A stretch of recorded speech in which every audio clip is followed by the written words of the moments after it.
Hello, everybody. Welcome back to the NBA Front Office Show. We had an off day yesterday. I was traveling, but now I'm back in studio, and we are ready to roll. And we had some breaking news come out right before we hit record. Perfect timing. The NBA said, here you go. We know you guys are about to do a show. So, Paul George, we've got an announcement to make. Keith, how are you doing, man? I'm doing great, man. Yeah, this is a big one. So Paul George enters the health and safety protocols today. Now, how it works for the NBA now is you only get tested if you're showing symptoms. So clearly, he was showing some form of symptoms. He tested positive, and he is going into the health and safety protocol. So at a minimum, he will miss tonight's playing game. Clippers hosting the Pelicans, and that is huge, for obviously for who makes the playoffs. There's other implications as well. Well, we can get into that too. But yeah, I mean, this is just absolutely, kind of bonkers stuff that Paul George may miss out on this, or not may, will miss this playing game tonight. What does it? I assume you were picking the Clippers prior. Yeah, I definitely was. Does this change your pick? I realize I'm asking you this on the fly because this literally happened within the last 20 minutes. So here's the thing, is if people are going to react to this and they're going to be like, that's it, Clippers are out, that type of thing. I don't think so.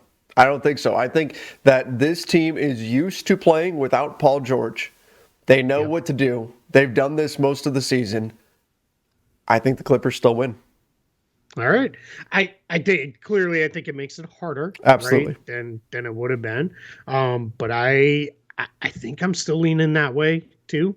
Is that the Clippers will still win this game and get in, and then we'll see if he's healthy for Sunday or cleared by Sunday or not. I mean, these things are all over the place now with getting cleared and everything else. But yeah, I think because of what you said, they've had this experience without Paul George many times this season. They do have Norman Powell back. I think maybe it turns into a little bit more of a up-tempo back and forth scoring game than it might have been otherwise, because I think that's the way to for the Pelicans to play. I think the Clippers may just kind of, all right, we'll run with you and see if we can score. And they've still got plenty of scoring punch on that team between Reggie Jackson, Norman Powell, Marcus Morris. So yeah, but it makes it maybe more interesting. I mean, I'm watching anyway, right? So it's not like it's a big decision to be made there. But yeah, it's this is going to be. Let's see, man. I'm excited for this one. So all right. So for our on the record pick here, we're both still going Clippers, but I don't think either one of us would be surprised if it was the Pelicans. 3, 2, 1. All right, now the other thing we have to talk about here is the New Orleans Pelicans draft pick. So there's a weird situation because they had that pick was lottery protected, and it was going to go to Charlotte from the Devontae Graham trade. What the Pelicans did in the CJ McCollum trade was they took their half of it and they split it up even more. So the easy way to understand this is if the Pelicans win and they get into the postseason, their pick goes to Charlotte. So that's from the Devontae Graham trade. That closes that out. If the Pelicans lose, their pick, if it falls 5-14, because then remember, we still have the lottery after that. If it falls 5-14, it goes to the Portland Trailblazers. If they jump into the top 4, the Pelicans keep it, and it's 1-4. And in that case, if they get in and it doesn't go to Portland, what happens is Portland will then get the Milwaukee pick. I believe it is. I'm going to double check to make sure. In 2025, if they don't give the pick this year. So that's a lot at stake. That's one of the more complicated draft pick scenarios that we've seen. That because it impacts 4 teams. It's pretty crazy based off one play-in result. So Charlotte already had a bad day yesterday. So now if you get a situation where they lose that pick too, that's rough. That's rough. Correct me. So Charlotte needs the Pelicans to win, right? Correct. Charlotte's rooting for the Pelicans to win. They'll get a second first-round pick. Man, what a spot to be in. Yep. And then if you're Portland, you're rooting for them to lose, and then you're rooting for them to not have lottery luck because then the Pelicans can get it. I mean, So and this yeah, so that just could be major too. Like, there's just to mhm, connect the dots. Like we heard the Jeremy Grant trade rumors, like Portland being hot. yep, Like that could having that pick or not could be the difference between the big Blazers time. making a major move this offseason or putting the pieces they need to around Damian Yep. Lillard. And then if they don't, are we talking Damian Lillard trade by the trade deadline? I mean, I don't want to go down No, yeah, the whole rabbit huge. hole, but there's a lot of dominoes that are in place here regarding that pick Yep. and what happens with this Clippers Pelicans game. Unreal. Well, all right, so let's take it a step Sure. further. The Clippers pick is owned unencumbered by the Oklahoma City Mhm. Thunder. So as it stands right now, that's set to be the 15th pick if the Clippers win. If the Clippers lose and go into the lottery and then have incredible lottery luck and jump up, which by the way happened to them once already when they traded a That pick to that get rid of that pick Baron to the Davis, Cavs. and it turned into Kyrie Yep. Irving. If that happens again, that pick goes to the Oklahoma City Thunder. So we have a lot at stake just beyond who's going to go and probably, quite frankly, be the sacrificial lamb to the Phoenix Mhm. Suns with draft pick stuff going on here. Because as you said, Portland's looking at right now the 6th and 11th picks. That's pretty nice with that CJ McCollum trade exception. Maybe you do something else to work in there, and you got some stuff moving there if you're Portland as you're looking to rebuild this thing around Damian Lillard. So lots of stuff to play out there. On the other side of the playing bracket, since we're already on it, let's talk the draft pick consideration first Mhm. part, because this one's also got a little bit.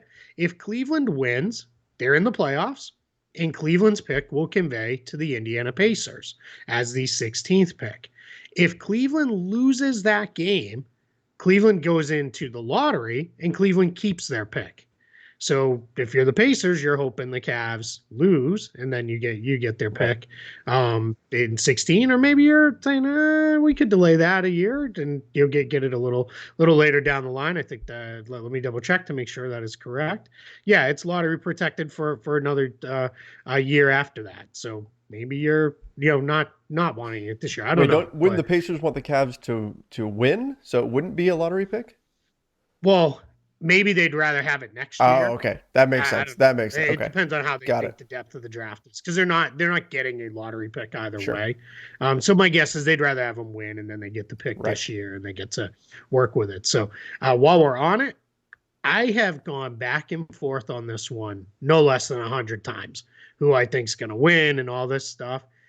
I'm now leaning Atlanta I am only too. because I don't want to pick against Trey Yeah. Young in a single game elimination scenario. So I'm leaning Hawks, but again, it wouldn't shock me at all. Sounds like Jared Allen is gonna give it Mhm. a go and try to play tonight. That'd be big for the Cavs. I just I don't know, man. I believe in this Atlanta team probably way more than I should, considering we're having to play in to get into the eighth No, seed. I am right there with you. I'm also picking Atlanta right now, but it doesn't feel good. And it's not that I don't like the Hawks or anything, but the Cavs have been that underdog team all season, that pleasant surprise, the team that everybody thought wasn't going to be in even sniffing the playoffs. Like they were going to be nowhere close, and they've been fantastic. And so I don't, my heart wants to pick them, wants to say, yeah, keep going, underdogs. Yeah. And I just Trey Young in the playoffs. I mean, if he gets it going, good night. And yeah, that's the way I see this going down. So maybe I'm wrong, and we get massive Evan Mobley game or something like that, or Jared Allen can make the difference coming back. Darius Garland, of course, is absolutely fantastic, but I've got the Hawks getting through. Yeah, absolutely. So there's um, a lot at stake tonight. Playoffs, draft pick positioning, all sorts of stuff going on tonight with this.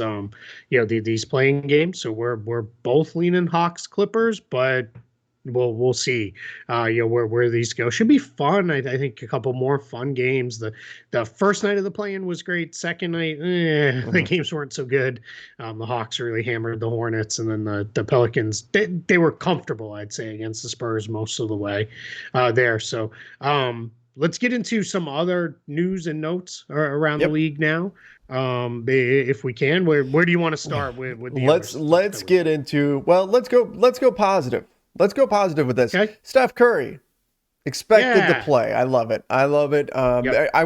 You and I both were optimistic that that was what was going to happen, but still, great to hear that now it's trending towards, yeah, he's going to play.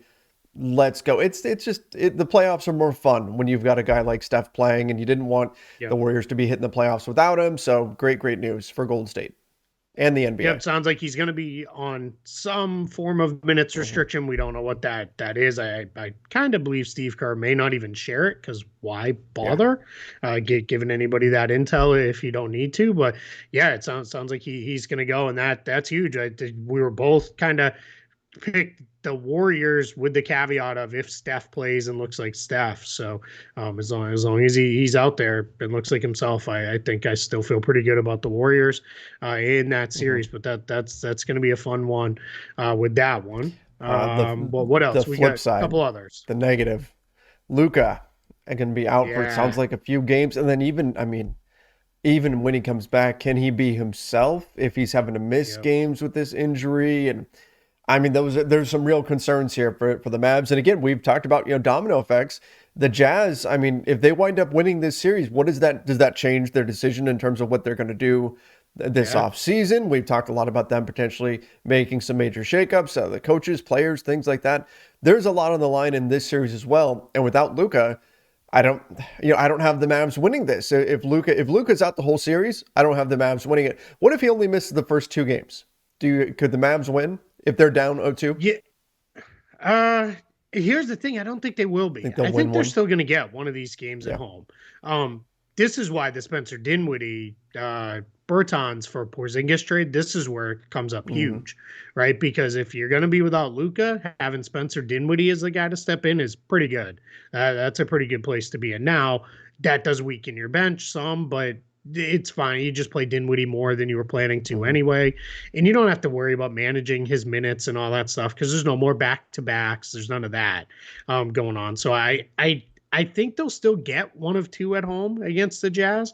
It was funny. So somebody said, about my feelings on the Jazz is I can't quit you, and that is a little bit how it goes. But I do think it's just the way they've played is just it doesn't inspire me at all to feel great about them. Even without Luka, if they go down 0-2, it's going to be really hard because Utah is still a pretty tough place to hmm play. I mean, you're in such a hole there, having lost two in a row at home. So as long as they get one or two at home, and then if he can get back for game three and can be Luka Doncic, then yeah, I still feel pretty good about their chances to win that series. Yeah, Luka is and the Mavs are, I think, good enough to beat this Jazz team. But now there's just a lot of question marks with this injury. If Luka's out for the series, I'm not going to pick the Mavs, but I even think they could be down 0-2 and come back and win Mm-hmm. if Luka plays. But it'll be tough. Obviously, the margin for error is Sure. extremely slim there. But you know. Not, that's why I wanted to start with the Steph Curry thing because I hate talking about stuff like this where Yeah. we've got an amazing, incredible player that is now dealing with an injury that he suffered on the last night. This is why teams sit, guys, the last night of the season. This Yep. is why. Yep. Yeah. Um, Absolutely. Yep. let's go to your series. Ben Simmons, maybe, possibly could play like later in the series, not game one or two or anything like that. But Ben Simmons maybe could potentially play. Again, we've talked about the difficulties of just throwing him out there. Do you only play him the non-Drummond minutes and then put him in the dunker spot on the offensive end so you don't have to worry so much about the chemistry there? Can you take advantage of the defensive versatility that he would give you against a guy Mm-hmm. like Jason Tatum, like Jaylen Brown? Is that something that you need? And so then you just deal with it? Like I said before on previous show, I think a lot of it will come down to where's the series at? Is Boston up 2-0, 3-0, and then you're putting them in, or is it a 2-1 series? Where are you at in the series? I think that's going to matter for the Nets and their decision of exactly how they want to utilize Ben Simmons. Yeah, I think and I'm by no means predicting this, but if the Celtics are up 3-0, I think you just say Yeah, no, because that's not now you're asking, hey, come in and save the right. season, right? Then you just say, nah, forget it. We'll start fresh in training camp in several months from now. I don't know, man. I feel the same way I felt before. It's just really this guy, everything we know about Ben Simmons, everything he's been through, just gonna throw him in to a playoff series. We're a week out from when they're talking about him hmm playing. And Steve Nash is like, yeah, he still isn't doing 5-on-5 full court scrimmage work or any of that stuff. So I just I don't I this one just seems weird to me. I don't fully get it, like where all this is coming from. Of like, yeah, he'll be out there, he's going to be ready to go. Like I guess it just confuses me Yeah, to where this is. And Kevin Durant himself came out and said like, yeah, I don't expect him to play. Now I think that was a little bit more of a I'm not putting that pressure on Ben sure. Simmons. Like I want to, make sure, if he does, he feels good. But yeah, it's I don't know. Let's see on this one. I just the circumstances. It just seems odd to me that he would come out. I would like to see him out there. Just to throw this out, I would like to see Sure. him play. I want to see him. He's one of the more interesting and better young talents in the NBA, and purely from that perspective, I want to see him out there. But I don't know if it's the right move for Brooklyn. I think if it's close, if it's a maybe it's a 2-1 Celtics lead, and it's very clear you need a wing defender, which I think is a fairly likely scenario that we're in. Okay, maybe you throw him out here. But again, if you're Brooklyn, you got to be Sure. careful and you got to make sure. If like I'm not expecting this at all, but if Brooklyn's up 3-0, no, you just finish out the series, do what you can. Yeah. You know what I mean? Yeah. And that's not what I picked Celtics in 5 in this one. But I think that the series itself is going to determine whether or not we see Ben Simmons, and I'm hoping that we do see him because I want to see him on the floor. But again, I don't know if it's going to happen. Yeah, and in the kind of right, you've been doing the same thing, making the rounds of radio Yep. appearances and things over the course of the week to talk playoffs. One of the things when I'm asked about the Bucks that I said, or the Bucks, I'm sorry, I saw a tweet about the Bucks, the Nets, is when I'm asked about them is we break down the series, and I say, but next year, boy, they might be really, really Hmm. good. Because when you have enough time to incorporate him and you figure some stuff out and you get the right other personnel, I also think next season when they have Joe Harris too, out there with him, all of a sudden, you're talking a lineup of center, right? Whether it's Andre Drummond Hmm. or that's Nick Claxton, Ben Simmons, Kevin Durant, Joe Harris, Kyrie Irving. If that's your starting group, or maybe Seth Curry and Joe Harris comes off the bench, whatever it is, I mean, that's really good. And then if you could close with like Simmons and Durant up front and put Curry and Harris and Irving on the court together, that's I don't know how you defend that. I mean, that starts to become really, difficult because then you're really unleashing, I think, Simmons at his absolute best what he could be in that situation. But that's a next year thing. That's not a, Hmm. right now in the midst of a playoff series. Because just to be clear, the reports are he would return in game 4, 5, or 6. That's why we're saying, if it's 3-0, Hmm. 2-1, whatever it is, like that's tough. I mean, let's go. But flipping to the other Yeah, side for the Robert Celtics, Williams. um, yeah, Robert Williams. There's real optimism that he will be back before the end of this first round is over. The Celtics continue to say publicly, whether it be the players or Ime Udoka, we're planning as if we're not going to have him. But then they always add, but guys come back early from this injury sometimes too, which is weird, right? That's weird Right. behavior because normally a coach would be very like, nope, we're planning like he's not going to be there. So we'll see, how that comes together because there is a real chance that he comes back and is able to play and can be a difference maker in the can be a real difference maker in this series for the Celtics if they Well, need I him to. mean, Bruce Brown thinks he makes a big difference. So yeah. I mean, Yeah, I think it matters, and it's not even just like again. I wish.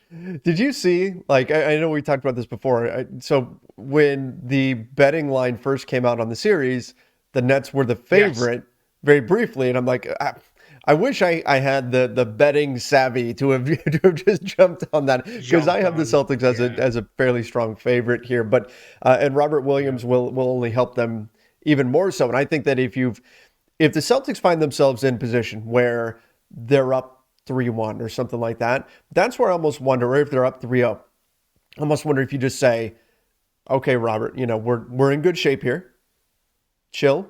Let's get this series done. yeah, If it ends up being a quick series, maybe you get almost a week, right, between the first round and the second round, and you can give him that much more time. So not quite to the same degree as Ben Simmons, but I think where the series is at may also play a factor in the urgency to bring back Yep. Robert Williams versus potentially buying him a little more time to truly recover. Yeah, and they have been very clear from the beginning. They are not going to Yeah. rush him back. It will only be when he's fully ready to go. Now that every update they've given is, yeah, he's looking pretty good. He's doing, all the stuff we expect. He's even, maybe doing a little bit more than they thought. So yeah, it'll be a very much a decision that is made. Yes, he's ready to go. It will not be at all of a, all right, we need him out there. We got to push him to play Right. through. It's that they're not going to do that. So we'll see, how this comes. The other thing that leads me to believe he's probably doing pretty good in whatever I'm not a doctor, clearly, otherwise, I probably wouldn't be recording with you today. It is everything that's been explained is if he had the procedure that could have him come back early, it sounds like that's the direction it went. And part of why I believe that is they made him available to talk to the media the day after he had Yeah. surgery. Like he came and talked to the media about how he was feeling, and I was feeling pretty good. It might have been 2 days, but it was very soon after, and that's extremely rare.